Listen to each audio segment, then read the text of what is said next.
My mom has a pretty extensive gardening arrangement around her house, and one thing that she has is this built-on greenhouse that was built onto the side of the house.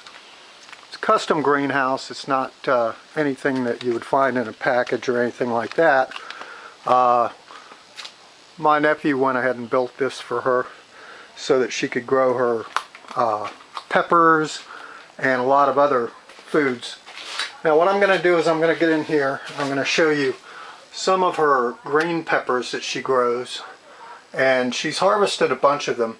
Now the green peppers don't always get as big as you see them in the stores, and a lot of times they grow pretty small. Now I don't know what they do with the smaller ones in the stores, but we're going to go ahead and stuff those today. And typically, I guess the smaller ones would probably get cut up and used in fajitas and things of that nature. And we'll do some fajitas, not today, but in another video. But there's the greenhouse, and there's the peppers that we're getting for today's stuffed peppers. Okay, these are from the garden, so they're a little bit small, but the first step is to create a lid by cutting the top of your pepper off, and I might be going a little wide on this, but just wide enough to get your stuffing in. Next step is you go inside and you clean out all of these seeds and ribs, which you can just do by finger. Okay, then you have a clean, ready base, and then you just cut off the core of the top and any seeds so that you have your lid. Scrape away any additional seeds there, and then you have this, and just repeat that for the rest of your peppers. Now we're ready to go ahead and make our stuffing, and for our stuffing I've gone ahead and sliced up an onion, and I've got a bunch of ground meat here. This is a little over 2 pounds. Essentially what I'm going to do is I'm going to make enough to go not just this batch of peppers, but I'm also going to freeze some up and do another batch of peppers later on, and then that way by making extra stuffing and freezing it, I don't have to deal with that again. So we're just going to go ahead and put our onions into a warm pan. It's heating up right now. You could have it heated already, but I didn't. So the next step is we're just going to go ahead and kind of semi-caramelize our onions. We're not going to brown them, we're just going to get them going. And then I'm going to go ahead and add the meat as soon as the onions get going real good and get a little translucent. And while that's warming up, let me go ahead and show you what I've done here. Made a cup of rice, and there's a lot of different, you can use any rice you want to. You can use minute rice, you can use regular long grain rice, short grain rice, you could even use wild rice, but since there's so many varieties, I won't get into the cooking of the rice. You'll just do that from your package. And then, as you can see, my onions are starting to go here. So let me show you what else I've got.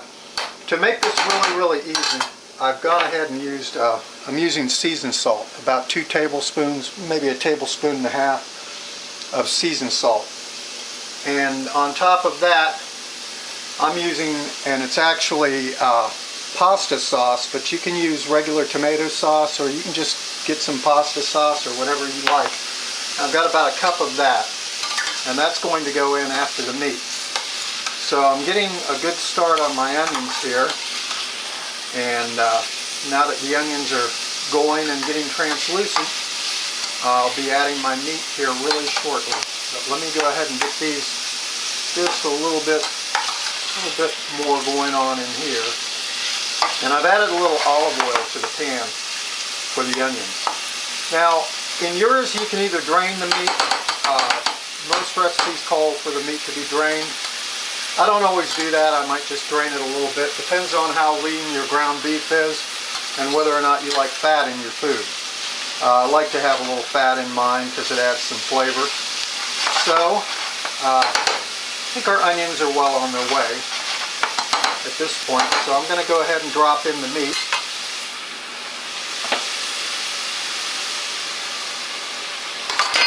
And as I mentioned, this is a really big batch, and I'm going to have some extra. So essentially, just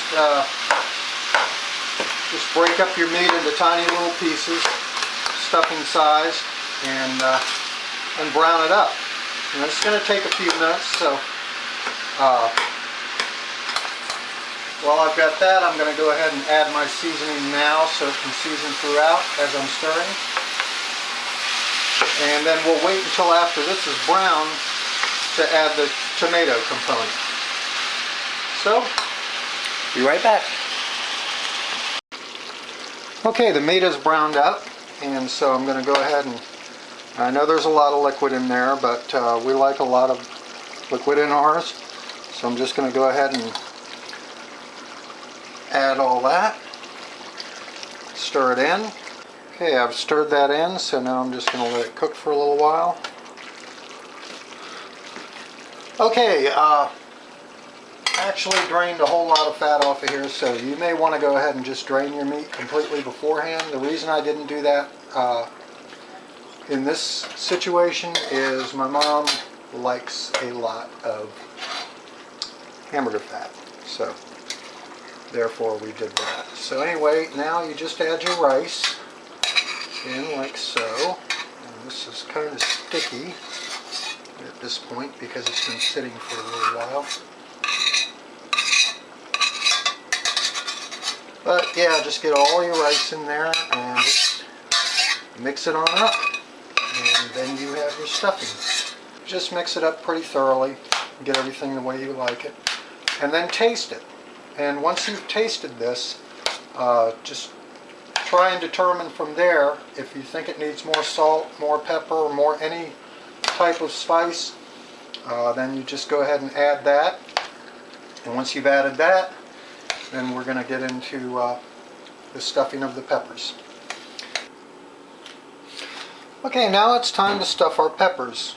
My mixture is still really hot, so I might just stuff one just to get this part of it taken care of. Your peppers, if you get them from the store, will probably be bigger than this, so they'll probably be easier to stuff, and you may not have to wait for everything to cool. In this case, I'm just going to fill them out real good, stuff them as much as can go in there, because if you leave empty spots, you'll have kind of empty peppers. So we got that filled all the way to the top. Just going to knock off this excess right here and put a lid on it and put it in, and just repeat that for all the peppers that you have. Okay, and now we're just going to put the topping on. By the way, preheat your oven to 375. I'm just going to, I got a lot of this left, so I'm just going to pour it over the top and let it drizzle down the sides. Makes for a good presentation. And my mom actually made 2 batches. We're going to freeze up 1 batch and have 1 batch for dinner. As soon as my oven's preheated, I'm going to pop it in the 375 oven. So we're going to go ahead and put these in 375. We're going to give them about 45 minutes. This is that extra tray I was talking about that she's going to freeze up. And that's all you do. Give it a peek coming up on about 45 minutes, and you're good to go. Somewhere about 30 minutes in, I added some aluminum foil to the top so that they wouldn't get burned. And so they're covered in aluminum foil. You can just kind of eyeball them and see how you feel about that. Let me just take both of these out. And this one, after it cools down completely, is going to go in the freezer. And this one, we're just going to let this cool, and we're going to enjoy these. So let me zoom for those real quick. Now I'm just going to let them sit for a while and cool off, and we'll plate them up and you'll see them then. Okay, my peppers have cooled down some, so I'm going to go ahead and pull one out, put it on a plate. Actually pull a couple, or 3, but just to give you an idea. And if you wanted to, you could take some of this juice from the bottom of the pan, pour it over there, and let's give it a try.